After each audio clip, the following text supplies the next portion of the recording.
இப்போ வந்து விளக்கு உட்காருங்க, உட்காருங்க, தயவுசெய்து உட்காருங்க, தயவுசெய்து திரும்ப திரும்ப அதை பத்தி பேசாதீங்க. இல்ல இது பாருங்க, நீங்க தயவுசெய்து உட்காருங்க.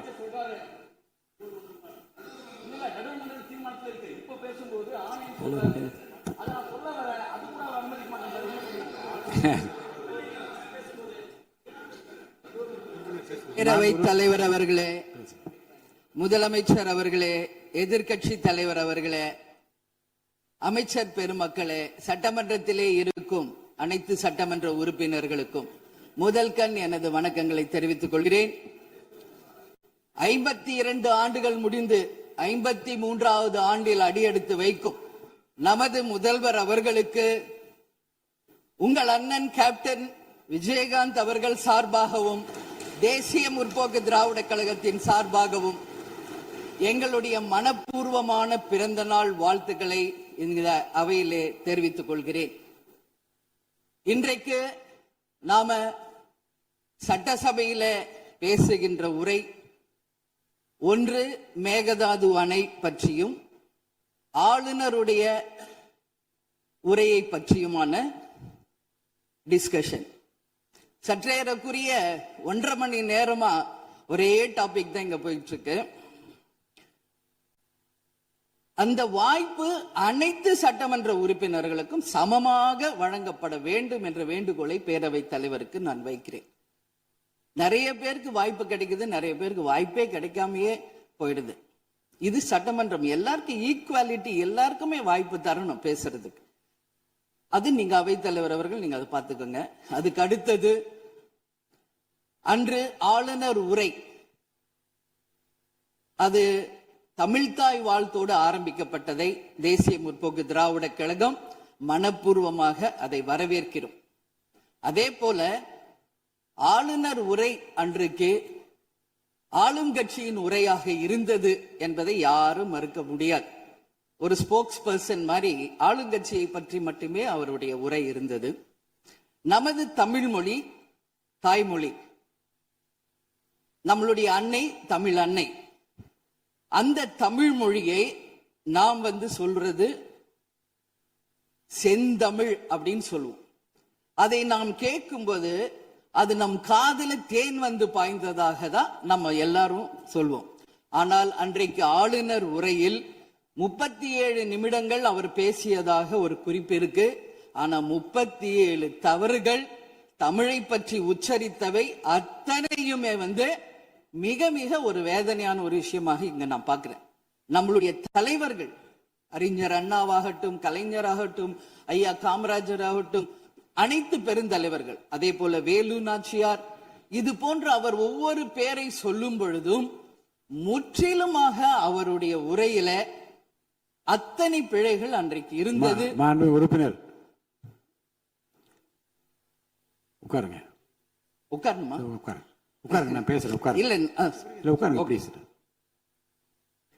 மாண்புமிகு உறுப்பினர் ஆளுநர் உரை மீது சொல்லுகிற போது தமிழ் உச்சரிப்பு பற்றி அவர் குறிப்பிட்டார்கள். வேறு மாநிலத்தை சேர்ந்த ஒரு ஆளுநர்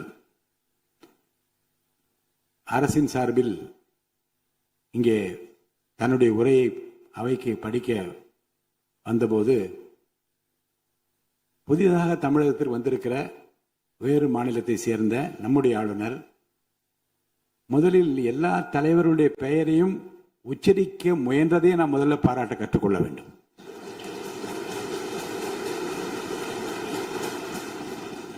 இன்னொன்று, எல்லா பெயர்களையும் விடாமல் படிக்க வேண்டும் என்று அவர் காட்டிய ஆர்வத்தை நீங்கள் பாராட்ட வேண்டும். இன்னொன்று நான் உங்களுக்கு சொல்லுகிறேன், தமிழை கற்றுக்கொள்ள வேண்டும் என்பதில் நம்முடைய மாண்புமிகு ஆளுநர் அவர்கள் ரொம்ப அக்கறையாக இருக்கின்றார் என்பதை நான் அவரை நேரிலே சென்று ஆளுநர் உரைக்கு உரையாற்ற நீங்கள் வர வேண்டும் என்று அழைப்பு விடுக்க சென்றபோது தமிழ்நாட்டில் இருக்கக்கூடிய வரலாற்று சிலவற்றை நான் படித்துக் கொண்டிருக்கிறேன் ஆங்கிலத்தில். அதில் சுதந்திர போராட்டத்தில் இவ்வளவு பெரிய வீரர்கள், இவ்வளவு பெரிய தியாகிகள் தமிழ்நாட்டில் இருக்கின்றார் என்பதை பார்த்து நான் ரொம்ப வியப்படைகிறேன் என்று சொன்னார். அப்புறம் இன்னொன்று சொன்னார், தமிழில் வந்தவுடனே நான் வணக்கம் என்று சொல்ல கற்றுக்கொண்டேன் என்று சொன்னார்.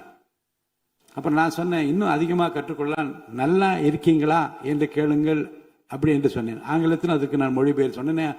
நல்லா இருக்கீங்களா என்று ஆரம்பித்தார். நான் உடனே பதில் சொன்னேன், நல்லா இருக்கேன், ஐ எம் ஆல் ரைட் என்று சொன்னேன். உடனே அதை ரிப்பீட் பண்ணார். இதை சொல்லுவதற்கு காரணம் என்ன என்றால், தமிழ்நாட்டுக்கு வந்திருக்கிற, நம் நிலைமையை புரிந்திருக்கிற, நம் உணர்வுகளை புரிந்திருக்கிற ஒரு மாண்புமிகு ஆளுநர் இங்கே வந்து படிக்க முயலுகிற போது உச்சரிப்பு வருவது கொஞ்சம் சிரமமாகத்தான் இருக்கும். ஆனால் நம்முடைய கருத்தை முழுமையாக ஏற்றுக்கொண்டு கௌரவத்துடனும் கண்ணியத்துடனும் இந்த அவையை நடத்திய அவருக்கு நாம் நன்றி சொல்ல கடமைப்பட்டிருக்கோம். மேற்கொண்டு அதை விமர்சனம் செய்ய வேண்டாம் என்று நான் கேட்டுக்கொள்கிறேன். அதை நான் ஏற்றுக்கொள்கிறேன் பேரவைத் தலைவர் அவர்களே. அட்லீஸ்ட் தேன் வந்து பாய வேணா, ஈட்டி வந்து பாய்ந்தது அது அன்றைக்கு, இது யாரும் மறுக்க முடியாது. அதே போல இன்றைக்கு நம்மளுடைய பேரவையில முதல்வர் அவர்களுடைய பிறந்த நாள். முதல்வருக்கு ஒரு கோரிக்கை வைக்கிறேன். இங்கு நான் சட்டமன்றத்திற்கு வந்த நாட்களில் இருந்து அவை பணியாளர்கள் எல்லாருக்கும் இது மாதிரி ஒரு டம்ளர்ல ஒவ்வொரு இடமா போய் தண்ணி கொடுத்துக்கிட்டு இருக்காங்க. இன்னைக்கு நம்ம ரொம்ப அட்வான்ஸ்டா போயிட்டு இருக்கோம். இன்னும் ஸ்டில் அந்த ஓல்டு மாதிரி போயிட்டு இருக்கு. இல்ல ஒரே ஒரு விஷயம், மாண்பு உறுப்பினர் வந்து இந்த தேன் வந்து பாய்ந்து அந்த வார்த்தை அவைக்குள் நீக்கப்படுகிறது. அதை எடுத்துருங்க. அடுத்ததுங்க, இது மாதிரி கொடுக்கறது வந்து ஒன்லி கிளீன்லினஸ் ஒண்ணு. அவை பணியாளர்களுக்கு நிறைய வேலை இருக்கு. ஒவ்வொரு டேபிளா அவங்க தவழ்ந்து வந்து கொடுக்கறது நமக்கே பாக்குறதுக்கு ஒரு மாதிரி இருக்கு. சோ சிஎம்க்கு ஒரு ரெக்வெஸ்ட், பெட் பாட்டில்ஸ்ல ஒவ்வொரு டேபிள்லயுமே பாட்டில்ஸ் நீங்க வந்து குடி தண்ணீர் வச்சிடலாம். குடிச்சிட்டு அவங்கவுங்க இடத்துல அவங்கவுங்க வச்சிட போறாங்க. இதனால கவர்மெண்ட்டுக்கு எக்ஸ்ட்ரா செலவும் ஒன்றும் வரப்போறது இல்லை. அவங்கவுங்க இடத்துல வச்சிடலாம் அப்படின்ற என் கருத்தை நான் சொல்றேன். ஏன்னா இது வந்து டம்ளர்ல கொடுக்கறதும் அது மறுபடியும் கேட்கறதும் அவங்க வருவதும் அவங்களுக்கு நிறைய பணிகள். அது பதில் ஒவ்வொரு சீட்ல ஒரு பெட் பாட்டில்ஸ் மாதிரி கண்ணாடி பாட்டில்ல வாட்டர் வச்சுட்டா அவங்களுக்கு தேவைக்கு எடுத்துட்டு கொடுத்துடலாம். சோ இது பிறந்த நாள்ல வந்து முதலமைச்சருக்கு ஒரு கோரிக்கை வைக்கிறேன். அதுக்கு நாம நெகிழியில வேண்டாம், பிளாஸ்டிக் பாட்டில்ஸ் நம்ம வந்து அலோவ் பண்ண வேண்டாம், கண்ணாடி பாட்டில்ல நம்ம வைக்கலாம். உறுப்பினர் மாண்புமிகு பேரவைத் தலைவர் அவர்களே, அந்நியார் வைக்கலாம். பிளாஸ்டிக் பாட்டில்ஸ் நம்ம வந்து அலோவ் பண்ண வேண்டாம், கண்ணாடி பாட்டில்ல நம்ம வைக்கலாம். உறுப்பினர் இது வந்து டம்ளர்ல கொடுக்கறதும் அது மறுபடியும் கேட்கறதும் அவங்க வருவதும் அவங்களுக்கு நிறைய பணிகள். அது பதில் ஒவ்வொரு சீட்ல ஒரு பெட் பாட்டில்ஸ் மாதிரி கண்ணாடி பாட்டில்ல வாட்டர் வச்சுட்டா அவங்களுக்கு தேவைக்கு எடுத்துட்டு கொடுத்துடலாம். சோ இது பிறந்த நாள்ல வந்து முதலமைச்சருக்கு ஒரு கோரிக்கை வைக்கிறேன். அதுக்கு நாம நெகிழியில வேண்டாம், பிளாஸ்டிக் பாட்டில்ஸ் நம்ம வந்து அலோவ் பண்ண வேண்டாம், கண்ணாடி பாட்டில்ல நம்ம வைக்கலாம். உறுப்பினர் மாண்புமிகு பேரவைத் தலைவர் அவர்களே, அந்நியார் அவர்கள் ஒரு நல்ல கருத்தை இங்கே சொல்லியிருக்கிறார்கள். அந்த கருத்து ஏற்புடையது அல்ல என்பதை நான் தெரிவித்துக் கொள்ள கடமைப்பட்டிருக்கிறேன். என்ற கோபம் வந்தால் தண்ணி பரலை கொண்டிருக்க வாய்ப்பு இருக்கிறது.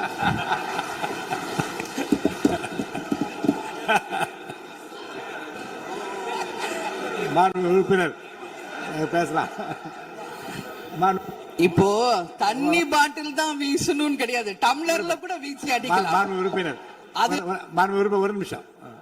தலைவர் அவர்களே, நம்முடைய மாண்புமிகு முன்னாள் முதலமைச்சர் அண்ணன் ஓபிஎஸ் அவர்கள் ஒரு நிலையை குறிப்பிட்டு அதை எரிவதற்கான தண்ணி பாட்டிலை எரிவதற்கான வாய்ப்பு இருக்கிறது என்று சொன்னார்கள். ஒருவேளை அவருடைய தனிப்பட்ட அனுபவத்தின் காரணமாக அதை அவர் இங்கே குறிப்பிடுகிறாரா என்பதை நான் அறிய விரும்புகிறேன். மாண்புமிகு உறுப்பினர், ஏன்னா காலையில இருந்து ரொம்ப காரசாரமாவே போயிட்டு இருந்துச்சு. அதனால ஒரு ஹாப்பியா நம்மளுடைய முதல்வர் பிறந்த நாள்ல எல்லாரும் சந்தோஷமா இன்னைக்கு நம்ம அவையை செய்வோம். சோ பாட்டில் தான் வீசணும்ன்றது இல்ல, வன்முறைக்கு வேண்டும் என்றால் இங்க எவ்வளவோ இருக்கு, எது வேணாலும் வீசலாம். பட் நம்ம எண்ணம் அது கிடையாது. நிச்சயமாக தண்ணீர் என்றாலே பிரச்சனை தான் போல இருக்கு. அது காவேரி தண்ணீரா இருந்தாலும் டாஸ்மாக் தண்ணீரா இருந்தாலும் அது ஒரு பிரச்சனையா தான் இன்னைக்கு மக்கள்கிட்ட இருக்கு.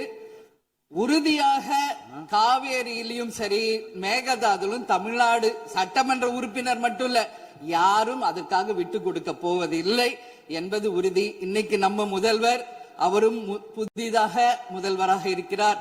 கர்நாடகா முதல்வரும் முதல் முறை முதல்வராக வந்திருக்கிறார். கேரள முதல்வரும் முதல் முறை முதல்வராக வந்திருக்கிறார்கள். சோ 3 முதலமைச்சர்களும் ஒன்று நட்பு ரீதியாக பேசி இந்த பிரச்சனைக்கு தீர்வு காணலாம். அப்படி இல்லை என்றால் அவங்க சொல்றது கேட்கலன்னா பக்காவா நம்ம சட்ட ரீதியாக ரொம்ப ரொம்ப பழமையான ஒரு விஷயத்தை அன்னைக்கு நான் சொன்ன மாதிரி பேசிக்கிட்டே தான் இருக்கிறோம். இது முழுமையாக தீர்வடைய வேண்டும்ன்றதா எல்லாருடைய கருத்து. இன்னைக்கு நம்மளுக்குள்ள வாதங்கள் பிரதிவாதங்கள் டிஸ்கஷன்ஸ் இங்கு வந்தாலும் இது நிரந்தரமாக தீர்க்கப்பட வேண்டும் என்பதில் யாருக்கும் மாற்று கருத்து இல்லை.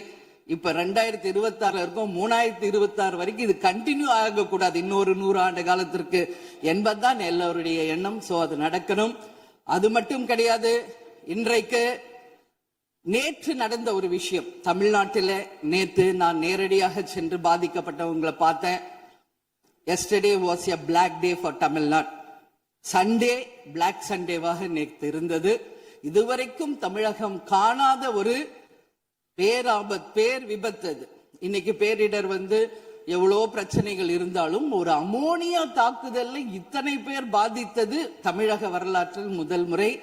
அனைவரும் வடநாட்டை சேர்ந்த பெண்கள், 20 வயசுல இருந்து 25 வயசுக்குள்ள இருக்கிற இளம் பெண்கள்.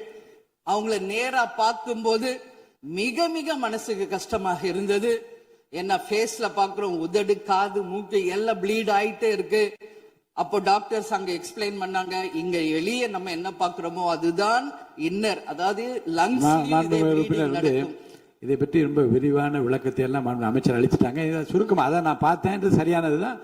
நீங்க மேற்கொண்டு அதை பற்றி பேச ஆளுநர் உரைக்கு நன்றி தெரிவிக்கிற கருத்துக்கு வந்திருக்கீங்க நீங்க. கண்டிப்பா. அதனால நான் நினைச்சேன் இன்னைக்கு ஒரு நிமிஷம் அவங்களுக்காக நம்ம மௌன அஞ்சலி செலுத்துவோம் என்று நான் எதிர்பார்த்தேன். இருந்தாலும் பரவாயில்லை. சோ அவங்களுக்கு நான் நேத்தே சொன்னபடி முதலமைச்சர் அவர்கள் 2 லட்சம் ரூபாய் கொடுத்திருக்கார். உடனே அமைச்சர்கள் போய் பார்த்தாங்க. அதெல்லாம் பாராட்டுக்குரிய விஷயம். ஆனாலும் ஏழ்மை குடும்பத்திலிருந்து வந்திருக்காங்க. சோ கன்சிடர் பண்ணணும்னு சொல்லி நான் கேட்டுக்கிறேன். உரிய சிகிச்சை தரப்படுகிறது. அவங்க பிழைப்பது நிச்சயம் கடவுள் கையில இருக்கிறது. சோ எல்லாரும் அவங்களுக்காக ப்ரே பண்ணுவோம் சொல்லி இந்த நேரத்தில் நான் கேட்டுக்கொள்கிறேன். ஒரு பெண்ணா அந்த பெண்களை பார்க்கும்போது என்னால் அதை ஏற்றுக்கொள்ள முடியலை. அதனாலதான் சபையில் அதை நான் பேசுகிறேன். அதே போல இன்னைக்கு முதல் முறையாக மற்ற சப்ஜெக்ட் எல்லாம் பேசிட்டு இருக்கேன். என்னுடைய தொகுதியை பற்றி இதுவரைக்கும் நான் பேசவே இல்லை. நான் சட்டமன்ற உறுப்பினராக வெற்றி பெற உறுதுணையாக இருந்த திராவிட முன்னேற்ற கழகத்திற்கும் அதன் தலைவர் அண்ணன் ஸ்டாலின் அவர்களுக்கும் இந்த நேரத்தில் என் நன்றிகளை தெரிவித்துக் கொள்கிறேன். விருதாச்சலம் தொகுதி 2006 புரட்சி கலைஞர் கேப்டன் அவர்கள் முதல் முறையாக வெற்றி பெற்று ஒரு சரித்திர சாதனை படைத்த தொகுதி. மீண்டும் அந்த தொகுதியிலேயே என்னை வெற்றி பெற செய்த விருதாச்சலம் தொகுதி மக்களுக்கு என்னுடைய மனப்பூர்வமான நன்றிகளை இந்த அவையிலே தெரிவித்துக் கொள்வதில் பெருமை அடைகிறேன். அதே போல அந்த விருதாச்சலம் தொகுதி மக்களுக்கு நான் என்னைக்கும் உண்மையாக இருப்பேன், நேர்மையாக இருப்பேன் என்பதையும் இந்த நேரத்தில் தெரிவித்துக் கொள்கிறேன். அவைத்தலைவர் அவர்களே, இதுல விருதாச்சலம் தொகுதிக்கு தேவையான அத்தனை விஷயங்களும் நான் எழுதியிருக்கேன். அவை நேரத்தை நான் அதிகம் ஏற்றுக்கொள்ள எல்லாருக்கும் வாய்ப்பு தரணும் அப்படின்றதுனால ஒரு 3 பாயிண்ட் மட்டும் சொல்றேன். முடிந்த பிறகு இதை உங்க நேரடியா உங்க கையில் நான் தருகிறேன். அதை நீங்கள் எடுத்து தீர்மானமாக நிறைவேற்றி அதை நிறைவேற்றி தரணும்னு சொல்லி கேட்டுக்கிறேன். விருதாச்சலம் ஒரு மாவட்டமாக அறிவிக்கப்பட வேண்டும் என்று ஒரு நீண்ட நெடிய கோரிக்கை பல ஆண்டுகளாக இருக்கிறது. அதுதான் அங்கு எல்லா மக்களினுடைய விருப்பம். அதை நீங்கள் முதல்வர் அவர்களும் அவைத்தலைவர் அவர்களும் கவனத்தில் கொண்டு விருதாச்சலத்தை ஒரு தனி மாவட்டமாக அறிவிக்க வேண்டும் என்பதை இந்த நேரத்தில் நான் சொல்கிறேன். அதே போல பீங்கான் தொழிற்சாலை மற்றும் கல்லூரி தமிழ்நாட்டில் வேறு எங்குமே கிடையாது. அது விருதாச்சலத்துல மட்டும்தான் இருக்கு. கவர்மெண்ட் அந்த ஃபேக்டரியும் சரி ஒரு காலேஜும் பட் ரொம்ப ரொம்ப ஒரு நலிவுற்ற நிலையில் இருக்கிறது.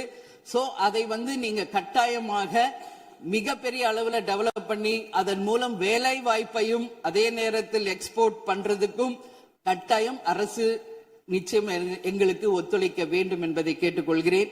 விவசாயம் நிறைந்த பகுதி, அங்கு குடிதண்ணீர்ல மாசு இருக்கிறதுனால நிறைய மக்களுக்கு கிட்னி பாதிக்கின்ற ஒரு நிலைமை இருக்கு. சோ அங்க கூட்டு குடிநீர் திட்டத்தை கொண்டு வர வேண்டும். மரவள்ளி கிழங்கு, மக்காச்சோளம், நெல், கரும்பு இவைதான் அங்கு அதிகமாக விளைகிறது.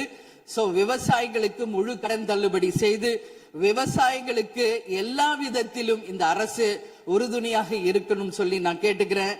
அதே போல டெல்டா பிரச்சனை மட்டும் கிடையாது, இது தமிழ்நாடு பிரச்சனை. நம்மளுடைய நீர் ஆதாரம் எல்லாருக்கும் கிடைக்க வேண்டும் என்றும் கூறி, இது அவை முடிந்தவுடன் இதை உங்களிடம் சமர்ப்பிப்பேன். இதை நீங்கள் ஏற்று இதை கட்டாயம் நிறைவேற்றி தர வேண்டும் தொகுதிக்காக என்று கேட்டுக்கொண்டு, எல்லாருக்குமே இந்த நேரத்துல இந்த அவையில் பேச வாய்ப்பு கொடுத்த அவைத்தலைவர் அவர்களுக்கும் இன்று பிறந்தநாள் காணும் முதல்வர் அவர்களுக்கும் என் நன்றிகளை தெரிவித்துக் கொண்டு அமர்கிறேன். நன்றி, வணக்கம். மாண்புமிகு